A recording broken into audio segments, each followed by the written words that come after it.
Kahele Iani-Lixwyd is a 26-year-old member of the amphibious humanoid species known as the Teia. Born in the coastal village of Wailoka on the Isle of Tahiti in Pelagus, his upbeat and steady demeanor is accompanied by a distinct and unique accent. Professionally, he serves as a journeyman archaeologist, survivalist, and explosives expert. He is currently affiliated with Wyvern Detachment. Physically, Kahele stands tall at 6 foot 3 inches, with a lean and athletic build tailored for endurance and survival. His smooth, grayish-blue scaly skin darkens along his spine and limbs, and it's complemented by his bright blue eyes that glow ever so faintly in low light. His dark, nearly black hair is often tied back for practicality.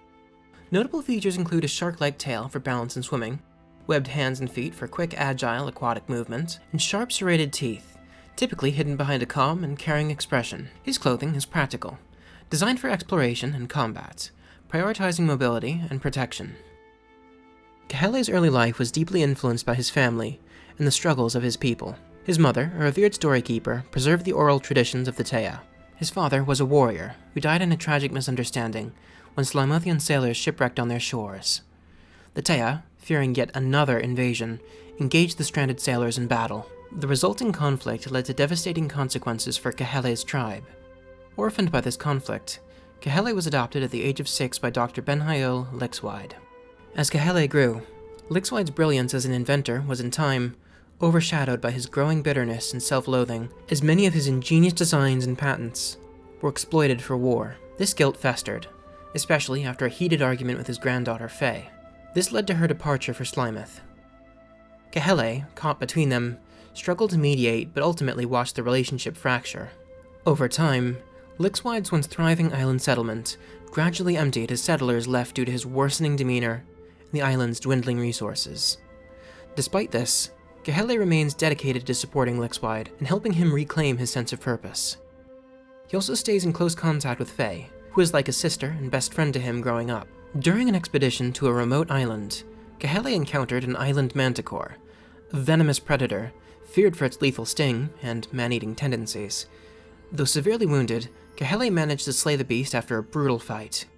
The manticore's venom left him in excruciating pain for months. In desperation to numb the agony, Kahele turned to alcohol.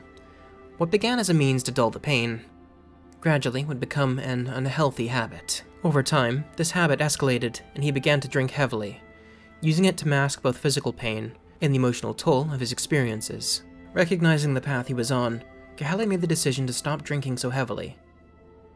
He now prefers the occasional bottle of soda, fondly calling them fizzies, a lighter indulgence that reminds him of simpler comforts. When the Congregation of Tirzite, an exiled Dratzenbergian cult with ties to Yettlmeg rituals, began spreading its influence outside their district in Waitaka, Kahele would join Wyvern Detachment, a wandering group of adventurers in a race against time. Kahele would join not just to protect his homeland, but Dr. Lixwyd as well. During their time in the free city of Waitaka, the group was relentlessly targeted by a silent and deadly attacker.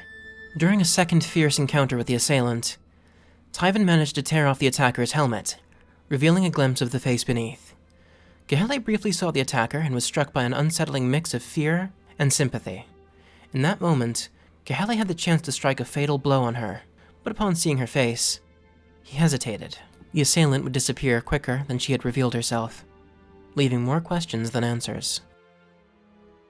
Kahele is a cheerful and grounded figure, blending the thoughtful curiosity of a scholar with the resilience of a survivor. He often lightens tense situations with his humor and optimism, but also remains focused and dependable when it matters most. His practical mindset allows him to focus on realistic solutions while avoiding unnecessary risks.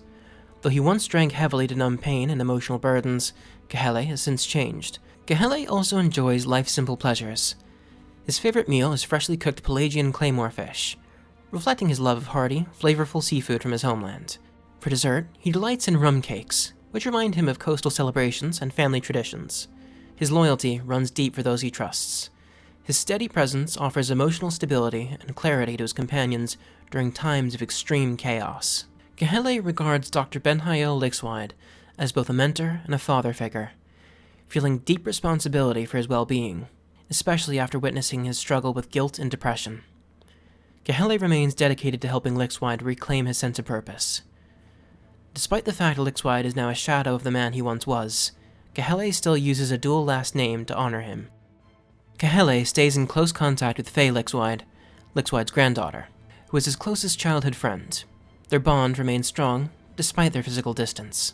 Kahele respects Alvereth Tyvan's leadership and survival skills, sharing a bond over their mutual pragmatism, but is very wary of Tyvan's Yettlmaic origins. He grounds Valdal's eccentric nature while admiring his intelligence and ingenuity. Valdal's love for Dr. Lixwyd's work also makes him admire Kahele's closeness to the Doctor.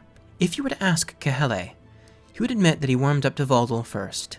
Franziska and Kahele share mutual respect for one another's practical combat strategies. Kahele admires her professionalism, while Franziska respects his self-reliance and care for his family. As a playful jab at Kahele, Franziska also calls him brandfisk, or firefish, on account of his skill with fire-based weaponry.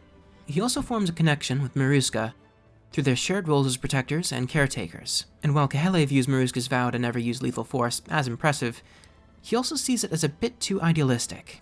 Kahele also deeply respects Sharagat for her strength and resilience, recognizing in her the shared burden of coming from tribal societies and the hardships they have both endured. Kahele is a versatile combatant, seamlessly blending his survival skills with practical combat tactics. As a skilled marksman, he expertly wields lever and bolt-action rifles, revolvers, and the occasional shotgun, favoring reliability over complexity.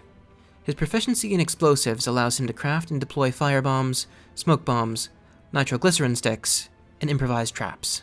In close combat, he wields a traditional Teya greenstone club, a ceremonial weapon, now reforged for war. He also carries poison-throwing knives, crafted with local toxins for silent eliminations. His survival skills are exceptional. Kahele is a proficient hunter, tracker, and fisherman, providing for his team through foraging and tracking. His knowledge as an herbalist enables him to create both poisons and healing salves. His expertise extends to navigating through jungles, ruins, and coastal regions completely undetected. Kahele's archaeological background complements his combat prowess. He reads and translates ancient Teya and Elven languages, and has dabbled in learning Mizumean. He's experienced in disabling ancient traps and solving complex mechanisms. His Teya physiology grants him enhanced strength, endurance, and accelerated healing. In aquatic environments, he moves with remarkable speed and agility. He speculates that given his physiology, he can hold his breath up to 30 minutes without going up for air. Kahele Iani is both a steadfast warrior and a curious scholar, driven by loyalty and a deep sense of responsibility. His resilience in the face of adversity, combined with his compassion for others, makes him stand out in a changing and oftentimes dark world.